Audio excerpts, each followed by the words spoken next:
Om Swastiastu. Kami dari kelompok 2 mata kuliah Sistem Informasi Geografi akan mempresentasikan hasil kerja kami untuk proyek ujian akhir semester atau UAS. Pada proyek kali ini kami mengangkat tema pemetaan lapangan futsal untuk daerah Denpasar. Nah, adapun anggota kelompok kami yang pertama ada saya sendiri, Imade Cakra Pustaka dengan NIM 210554118. Ini ada teman saya. Dan juga saya, Hendri Utama Plantema dengan NIM 21055411122. Nah, akan dilanjutkan untuk penjelasan bagian kode oleh teman saya. Oke, yang pertama kita akan membahas bagian kode pada website ini. Hal yang pertama harus dilakukan adalah membuat migration atau struktur tabel yang akan ada pada database. Pertama kita membuat tabel marker.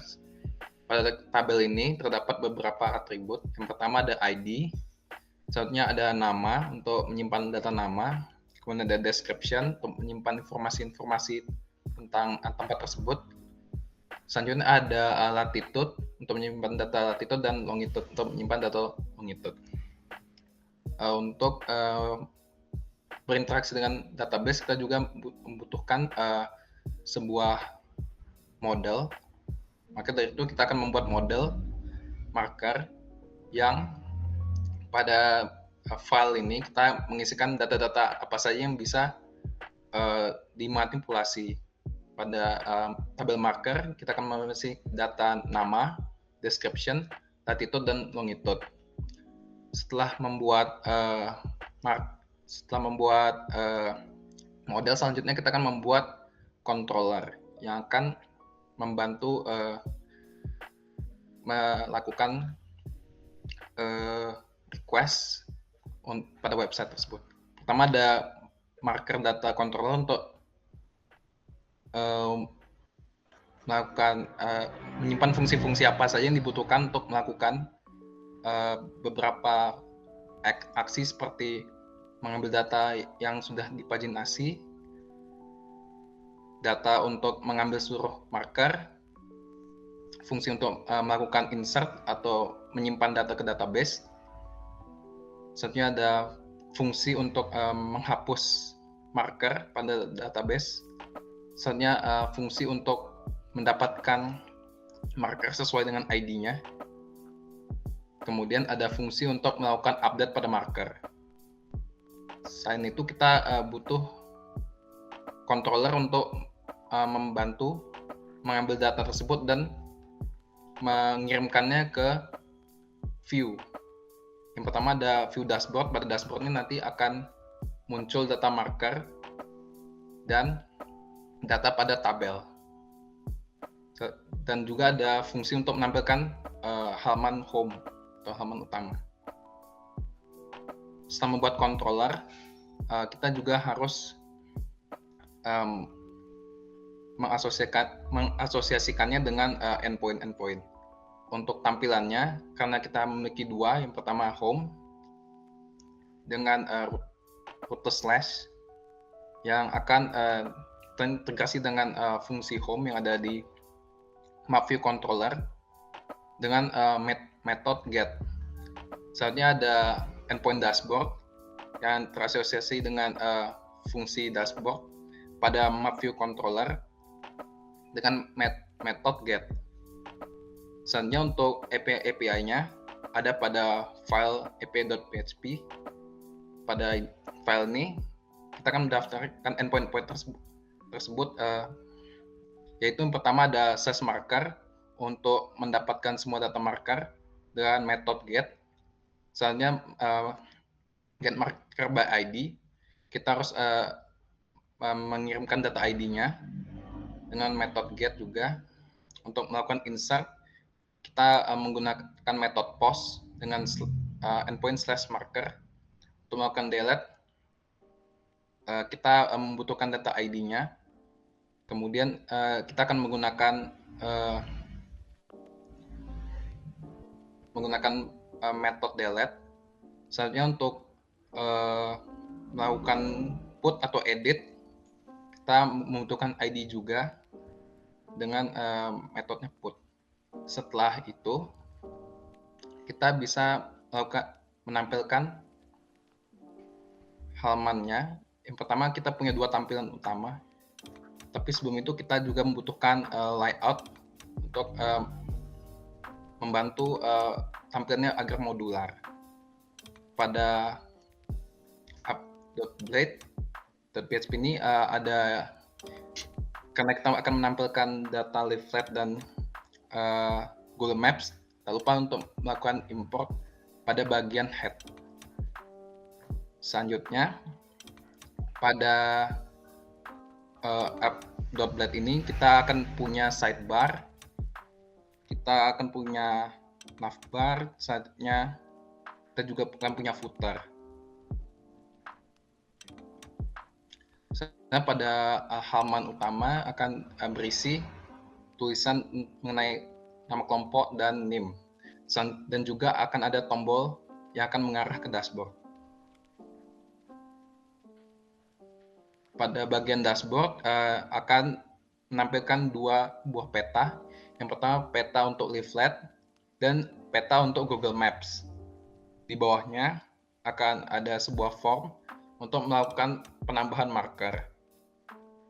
Dan juga di bawahnya lagi akan ada sebuah tabel yang akan menampilkan data-data apa saja yang sudah diinput pada database dan akan menampilkannya.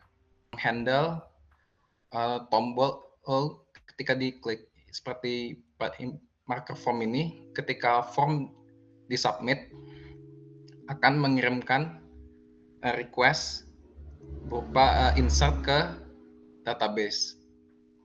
Selanjutnya ada edit marker untuk melakukan edit. Selanjutnya ada delete untuk melakukan penghapusan pada marker.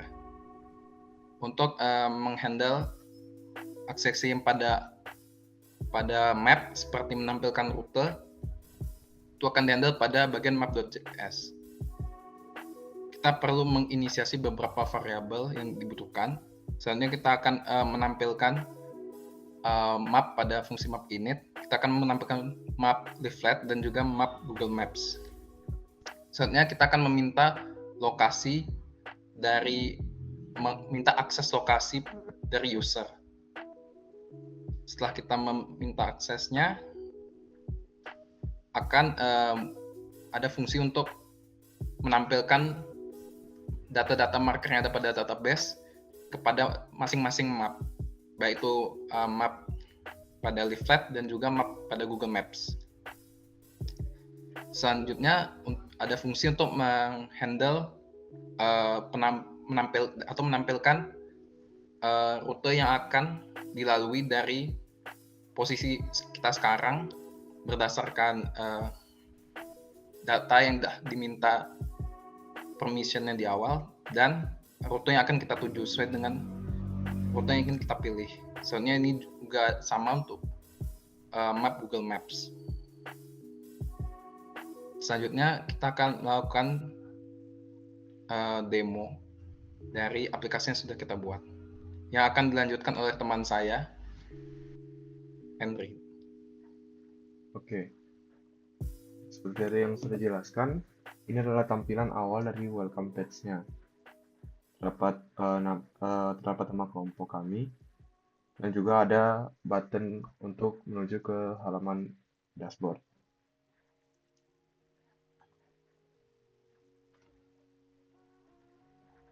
Nah, ini adalah tampilan utama dari dashboardnya. Terdapat 2 maps yang ditampilkan, yaitu sudah jelaskan ada maps leaflet dan juga maps dari Google Maps. Nah, di bagian bawah ada untuk menambahkan marker dengan tambah untuk nama lokasi, latitude, longitude, dan juga deskripsi yang akan kami contohkan. Yang kami tambahkan nama lokasinya adalah Arjuna Futsal misalnya.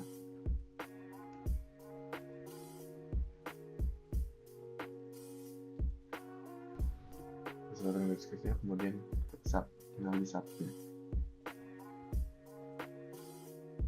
Oke, ada karena tampilan bahwa data marker berhasil disimpan. Kemudian di bagian bawah ada marker list. Nah, seperti yang sudah dari kita lakukan untuk menambahkan markernya, sudah bisa terlihat di marker list sudah ada marker yang kita tambahkan, yaitu Arjuna Futsal beserta dengan ID-nya, latitude, longitude, beserta deskripsinya. Kemudian di bagian sebelah kanannya terdapat action buttonnya, terdapat delete, edit, dan juga view. Hal pertama yang kita akan coba adalah untuk button editnya. Nah, di sini kita bisa mengganti sekedar melengkapi nama lokasinya atau mengubah latitude, longitude, ataupun menambahkan deskripsinya. Jika di save, jika sukses,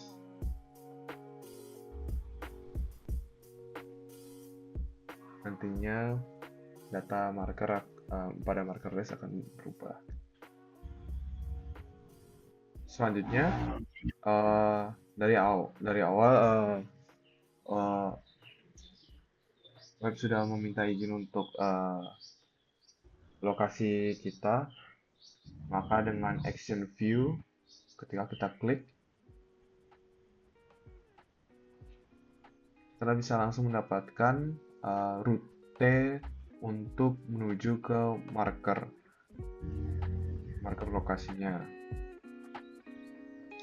Berikut adalah tampilan dari map leaflet. Kemudian juga ada tampilan dari Google Maps. Selanjutnya untuk action button delete. Action button delete akan langsung menghapus markernya dengan tanda apakah ingin menghapus, untuk memastikan apakah akan ingin menghapus markernya, dan juga klik ya untuk menghapusnya. Dan kemudian setelahnya marker list akan diperbarui dan marker yang kita hapus akan hilang dari bagian marker list. Mungkin itu sekedar yang kami bisa jelaskan dan kami presentasikan dari kelompok kami. Mohon maaf bila ada kata yang salah. Sekian dan terima kasih.